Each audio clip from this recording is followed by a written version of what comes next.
வணக்கம் நண்பர்களே, இது உங்கள் வாட்ச் தமிழா. இன்னைக்கு தல 57ஓட ரிவ்யூ தாங்க பார்க்க போறோம். தல 57ல தல பல சாகசங்கள் பண்ணிருக்காங்களாங்க. தல பைக் ஸ்டெண்ட் பண்ணப்ப அந்த குழுவே பதறி போய் தாங்க இருந்துச்சு. இப்போ நம்ம தல 57 பத்தி பார்ப்போம். தனது 57வது படத்தின் ஹிட்டிங்கில் கருப்பு டி-ஷர்ட்டில் முறுக்கேறி திமிரி நிற்கும் புஜங்களை காட்டியபடி அஜித் நிற்கும் படம் இப்போது வைரலோ வைரல்.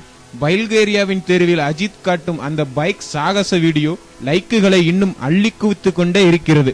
சிறுத்தை சிவா இயக்கி வரும் இன்னும் பெயர் சுட்டப்படாத இந்த படத்தின் படப்பிடிப்பு தொடர்ந்து பல்கேரியாவில் நடந்தாலும் ஸ்டென்ட் மாஸ்டரை போலீஸ் கைது செய்தது போன்ற பரபர தகவல்கள் இங்கே அலையடித்து கொண்டே இருக்கிறது. படத்தில் இன்டர்போல் அதிகாரியாக அஜித் நடித்ததாலோ என்னவோ படத்தை பற்றி தகவல்களும் மிக ரகசியமாக வைக்கப்பட்டிருக்கிறது. ஆனாலும் அங்கும் இங்குமாக சுற்றியலைந்ததில் படத்தை பற்றி சில சுவாரஸ்ய தகவல்கள் கிடைத்தன. படத்தை பற்றி கிடைத்த முதல் தகவலை பதற வைக்கிறது. சமீபத்தில் பல்கேரியாவில் ஒரு சண்டை காட்சியை எடுத்திருக்கிறார்கள். 29 அடி உயர கட்டடத்தில் இருந்து அஜித் தாவி குவிப்பதாக அமைந்த அந்த காட்சியில் டூப் போட்டு எடுத்துக் கொள்ளலாம் என்று ஸ்டென்ட் மாஸ்டரும் இயக்குனரும் முடிவு செய்து காட்சிக்கான ஏற்பாடுகளை தயார் செய்திருக்கிறார்கள். விஷயத்தை கேள்விப்பட்ட அஜித், டூப் வேண்டாம், நானே குதிக்கிறேன் என்று சொல்லிவிட்டு ஸ்டென்ட் மாஸ்டர் சொன்னதையும் கேட்காமல் 29 அடி உயரத்தில் இருந்து குதித்து ஒரே டேக்கில் காட்சியை ஓகே செய்திருக்கிறார். ஏற்கனவே அவருக்கு உடலெல்லாம் தையல்கள், அதனால் டூப் போட்டு எடுப்போம் என்று டைரக்டர் முடிவு செய்தார்.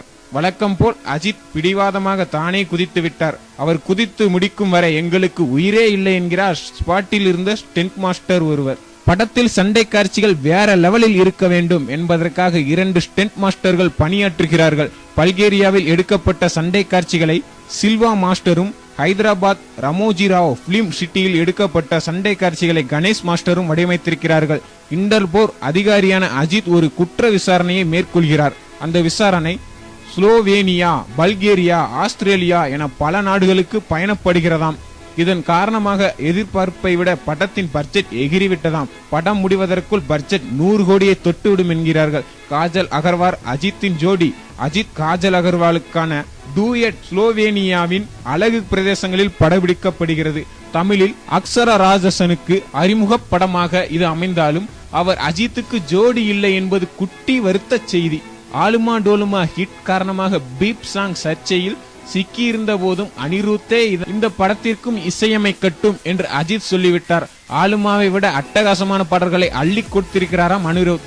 எப்ப கேட்க போறோம் என்று ஏங்கும் தல ரசிகர்களுக்கு ஒரு இனிப்பான தகவல். அநேகமாக பிப்ரவரி மாதத்திலேயே அஜித் 57 சிங்கிள் டிராக் வெளியிடப்படலாம். ஜனவரியில் அனிருத் சிங்கப்பூரில் இசை நிகழ்ச்சி நடத்திவிட்டிருக்கிறார். அதனால் தல ரசிகர்களுக்கு விருந்தாக அங்கேயே அஜித் 57 படத்திற்காக யோகி பி பாடிய ஒரு பாடல் ரசிகர்கள் முன்னிலையில் வெளியிடப்படலாம். இப்படி ஒரு யோசனை அஜித்திற்கு சொல்லப்பட்டிருக்கிறது. இங்கே வெளியிடப்படாமல் சிங்கப்பூரில் வெளியிடுவதற்கு அஜித் ஒப்புக்கொள்வாரா என்பது கேள்விக்குறியாக இருக்கிறது. தலையாட்டும் பட்சத்தில் இம்மாத கடைசியில் படத்தின் பாடலுக்கு தாளமிடலாம் என்கிறார்கள் படக்குழுவினர். அதற்கு முன்னதாக பொங்கலையொட்டி படத்தின் ஃபர்ஸ்ட் லுக் போஸ்டரும் வெளியிடப்படலாம் என கூடுதல் தகவல் கிடைத்தன. ஆனால் அது வெளியிடப்படவில்லை. கடைசியாக அஜித் ரசிகர்களுக்கு ஒரு வருத்தமான தகவலும் இருக்கிறது. ஏப்ரல் 14 தமிழ் புத்தாண்டு தினத்தன்று படம் ரிலீஸ் என்று முதலில் சொல்லப்பட்டிருந்தது. ஆனால் படத்தின் பெரும் பகுதி வெளிநாடுகளில் கிட் செய்யப்பட்டு வருவதால் நடைமுறை சிக்கல்கள் நிறைய இருக்கின்றனவாம். இதன் காரணமாக தமிழ் புத்தாண்டிற்கு பதிலாக ஜூன் மாதம் ரம்ஜான் தினத்தன்று வெளியிடப்படலாம் என்ற நிலை ஏற்படுகிறது. ஆனாலும் ரசிகர்களை ஏமாற்றக்கூடாது. சொன்னபடி ஏப்ரலில் வெளியிட்டாக வேண்டும் என்பதற்காக பொங்கல் முடிந்ததுமே மீண்டும் ஹிட்டிங் கிளம்புகிறது படக்குழு. இது போன்ற மேலும் பல தகவல் அறிந்து கொள்ள வாட்ச் தமிழா சேனலை சப்ஸ்கிரைப் செய்யுங்கள்.